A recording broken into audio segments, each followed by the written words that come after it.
December 11th, 2008. For most Americans, it was just another winter morning. A normal day, a normal Thursday, nothing unusual. But for a 61-year-old widow we'll call Helen, it was the day her life ended. Not because she died, because everything she had spent decades building disappeared. Her retirement, her savings, her home, and eventually, her family. Years later, standing inside a courtroom, Helen would describe how one man's fraud turned the final chapter of her life into a nightmare. But by then, the damage had already been done. The money was gone, the future was gone, and the people she loved most were slipping away too. Let's call her Helen, 61 years old, a widow. For nearly 40 years, she and her husband did everything right. No shortcuts, no gambling, no reckless risks. Her husband wasn't just a doctor. He was the kind of man who left family dinners halfway through a meal because a patient needed him. The kind of man who missed birthdays, missed holidays, missed weekends because somebody else's emergency couldn't wait. He worked long hours, long nights, long years, and Helen stood beside him through all of it. Together they built a life. Not an extravagant life, not a glamorous life, a stable one, a safe one. Dollar by dollar, year by year, they saved. Not to become rich, not to buy yachts, not to impress the neighbors. They saved for something much simpler. Security, a comfortable retirement, peace of mind, the freedom to stop worrying. Then one day, everything changed. Her husband died, and suddenly, those savings became something more than money. They became his legacy, his final gift to the family, the last proof of a lifetime spent working. And Helen promised herself she would protect it, no matter what. If trust had a face on Wall Street, it looked a lot like Bernie Madoff. That was the problem. He didn't look dangerous. He didn't look suspicious.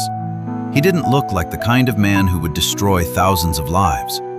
He looked successful, respected, reliable. The kind of person people instinctively believed. Bernie Madoff wasn't hiding in the shadows. He wasn't operating from some secret office. He stood beneath the brightest lights in finance. Banks trusted him. Charities trusted him. Celebrities trusted him. Financial professionals trusted him. Even people who spent their lives studying money trusted him. When investors heard his name, they felt safe. Helen felt safe too. Every statement showed profits. Every year looked stable. Every report seemed normal. Nothing dramatic, nothing suspicious. No wild promises, no unbelievable returns, just steady growth. Month after month, year after year. Exactly what a widow wanted, exactly what she needed, and exactly what made the trap so effective. Because the most dangerous lies are usually the ones that sound reasonable.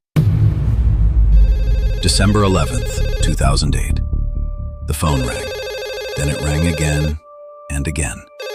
At first, Helen didn't think much of it. Just another morning, just another call. Then she turned on the television.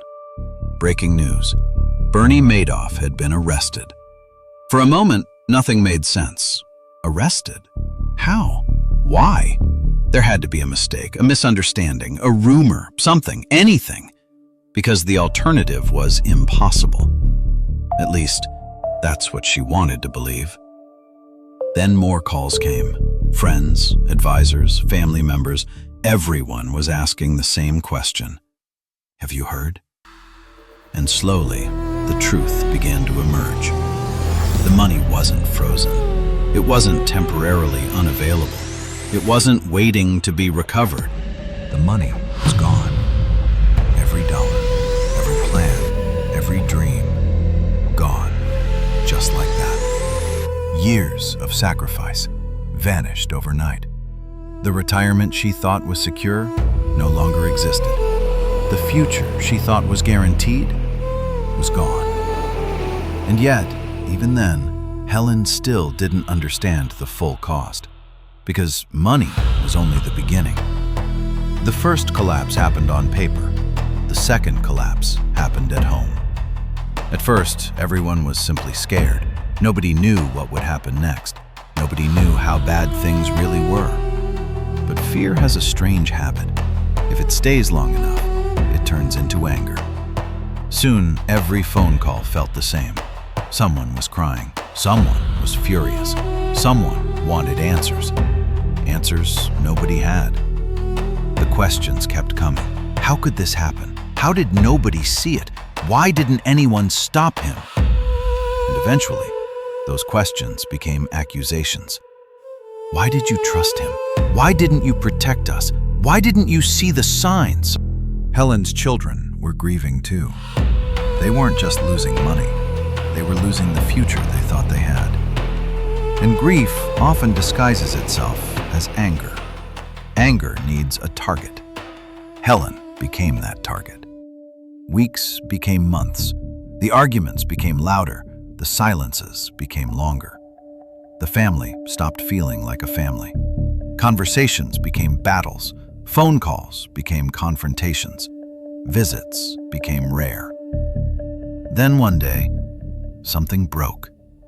Not all at once, not dramatically, just slowly, quietly, permanently.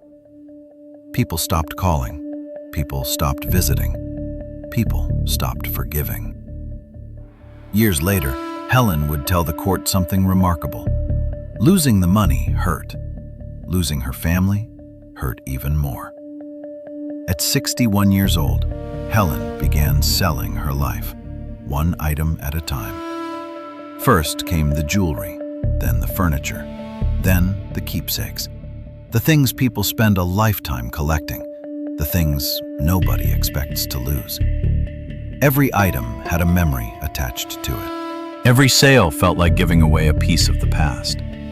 But bills don't care about memories. Eventually, there was almost nothing left, except the house. The house where she had lived for 25 years. The house where she raised her children. The house where her husband once walked through the front door after long nights at the hospital. The house that held an entire lifetime. Now it had to go. On her final day there, Helen walked through every room, slowly. The living room, the kitchen, the hallway, the bedrooms. Each room carried a memory, a birthday, a holiday, a family dinner, a conversation, a laugh, a life. The house was empty now, and empty houses have a strange way of speaking, especially when you're leaving them forever. Helen touched the walls one last time, opened doors she would never open again, looked through windows she would never look through again. Then she walked outside, closed the front door, and locked it for the last time. Most people spend their lives dreaming about retirement. Helen had already reached it.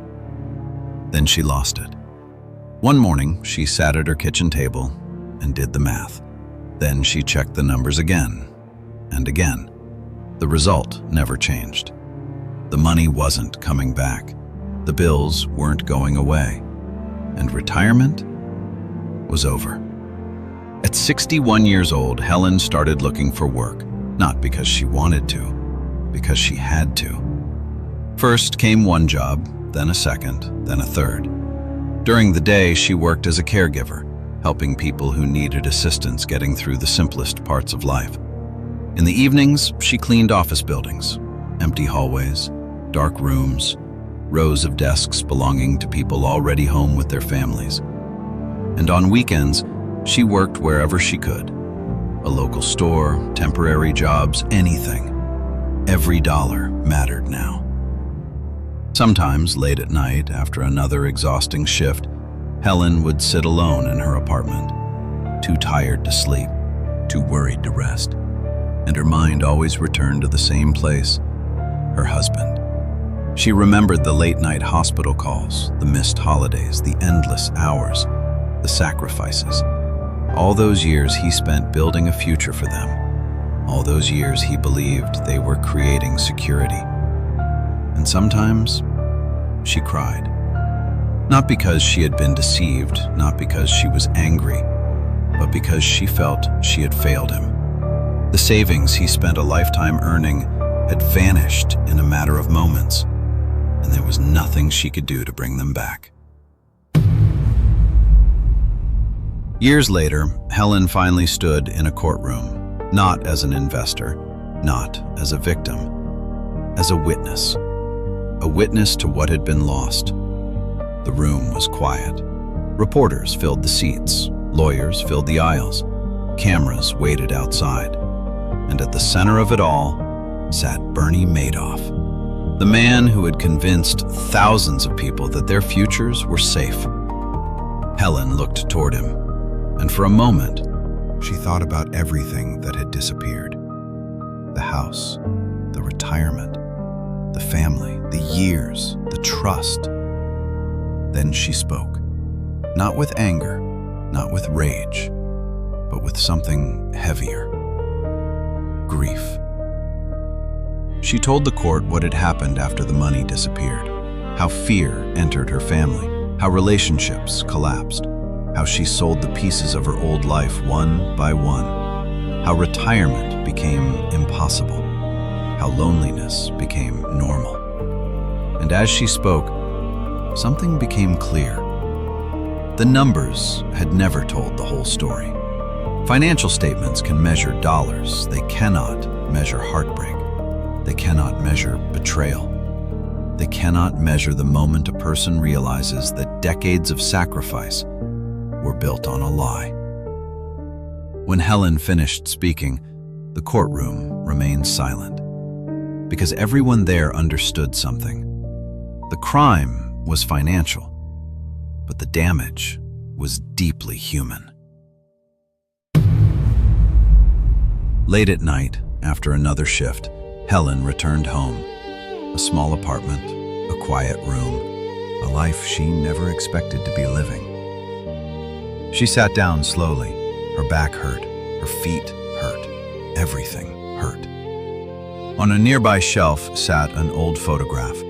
Her husband, smiling, taken years before the scandal, before the losses, before everything fell apart. Helen picked up the photograph and stared at it for a long time, not saying a word, just remembering. The house, the family dinners, the plans they made, the future they thought was waiting for them, a future that would never arrive. Then she placed the photograph back on the shelf, turned off the light, and sat alone in the darkness. Because some losses aren't measured in dollars. Some losses are measured in the lives people expected to live. Helen's story was not unique. There were thousands like her.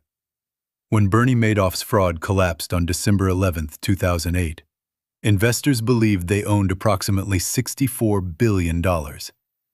In reality, much of that money never existed. It was one of the largest financial frauds in modern history. The victims were not just wealthy investors.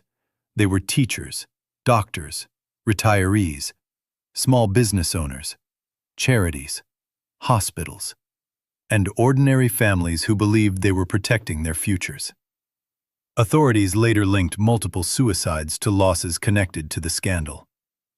Among the most widely reported was René Thierry Magon de la Ville-Huchet, a French investor who lost both his own money and the money entrusted to him by clients. He was found dead in his New York office shortly after the fraud was exposed. 2 years later, on the anniversary of Bernie Madoff's arrest, his own son, Mark Madoff, died by suicide in Manhattan. The damage continued long after the headlines disappeared. In 2009, Bernie Madoff was sentenced to 150 years in federal prison, the maximum sentence allowed by law. He died in prison in April 2021 at the age of 82. But for many victims, the sentence came too late.